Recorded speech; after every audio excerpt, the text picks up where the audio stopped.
Giving you guys the time to get on board. This is Mason Weaver, and I have a short video. I'm going to make this a little personal. This video is to the President of the United States, my hero, a man sent by God to save this nation, to give us one more chance to turn ourselves back to him. But I'm not going to preach today. I want to talk about human nature. So I want you to subscribe to my site, sign up for my live videos. Sometimes they're on YouTube, sometimes they're on Facebook, sometimes Instagram, sometimes all together. Well, we're going to be accumulating all of our information on one site, leavetheplantation.org. I want you to go there, leavetheplantation.org, subscribe, join, give us your email address so we keep you informed. I do believe that social media is going to cut me out of this by close to the election time, as they did the last election time. We know as conservatives what's going to happen. So let's gather at a place that cannot be shut down. My site, leavetheplantation.org. Now, today, you see here my title, Make North America Great Again. Mr. President, here's my suggestions on handling China. Keep the stock market under control and give confidence to the economy. Business reacts to changes in their expense and their costs. Business are nervous. Business are adolescents. When they get scared, they do things. So the biggest labor cost is the biggest cost of most businesses.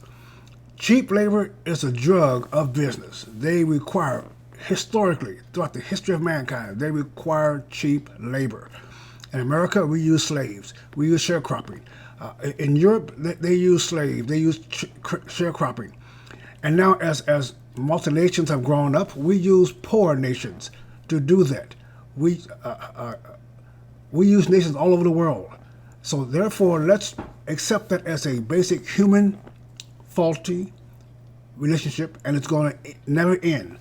Cheap labor is important. If you don't have cheap labor, you're going to have high prices. If you don't have high prices, the companies get nervous and they start laying off people. That hurts our economy. So China provides billions of low-wage employees with a massive economic capabilities. It's like a drug to business worldwide. We give benefits to these communist governments for short-term economic gains. We entangle ourselves, build up and support for the future enemies because they make our products cheaper. It's like a crackhead giving themselves up, selling their bodies for a bag of potato chips and a six-pack. Their current high. We give up our sovereignty because they have billions of people to work. What we need is a place business can go to replace the China labor advantage and make a profit for themselves. That's what we need, Mr. President. So, my suggestions, make North America great again. Now, think about it for a second. Let's make Mexico the new China. Now, I know we got problems with Mexico, and it's really mainly because of trade. It's because they have low wages, and they have great capacity because we built the factories there. We train the employees, so we've done that already. They have no military intentions to conquer us. They are not our enemies. They have a lower shipping cost. It's right across the border. Low wages, highly trained citizens. The tariffs, investments, and taxes and fees will pay for your wall, Mr. President, as you promised. It will also encourage more American investors. We have to get Mexico to change their policy on American investing in private property. They don't mind us investing in their buildings, in their factories. They'll let us do that. But they won't let us own a home there. So we can change that. But first, Mr. President, I know that we must control the drug cartel in Mexico.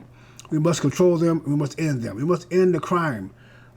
We need a joint effort between America and Mexico to do that. One swell swoop. We know who they are. We know where they are. We know their houses, their facilities. We know. So we just have to be strong enough to do that and pay the political and economic cost to do it. So we have to first do that. Second, we have to create investment incentives for American companies and protect the American workers. We cannot go into Mexico and make them new China by putting businesses out of business in Mexico, in America. We must first protect the American worker and make that obvious and public, and then the unions will get around behind us, and so will the citizens.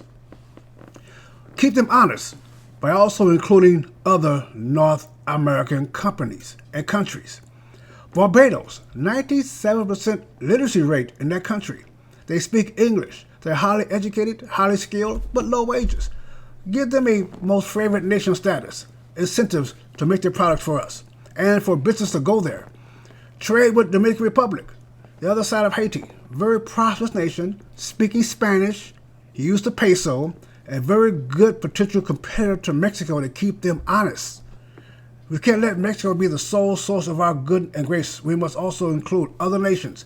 So the Caribbean nations are full of countries with good, even Haiti. Haiti has a very highly educated population. Poverty is how they get their money. Poverty is a business in Haiti. It's not an economic condition. It's artificial, and we can change that if we have the political will to do so. There are positive and negative items in this proposal, Mr. President, but none of these nations are planning world domination with our money and resources. None are planning to conquer America. None are planning to steal our intellectual technology, Mr. President. Most favored nation status is an economic position. We gave that to China under Bill Clinton, and he gave away the form. We kept every year renewing the most favored nation. Take that from China. They're not acting right. They're no longer a developing nation. Take it from them. Every year we renew it and take it from them. And it's an economic system that countries enjoy with the best trade terms given to our trading partners. That means that they receive the lowest tariffs, the fewest trade barriers, the highest import quotas, or none at all. In other words, the most favored trade partners must be treated equally. Let's stop it.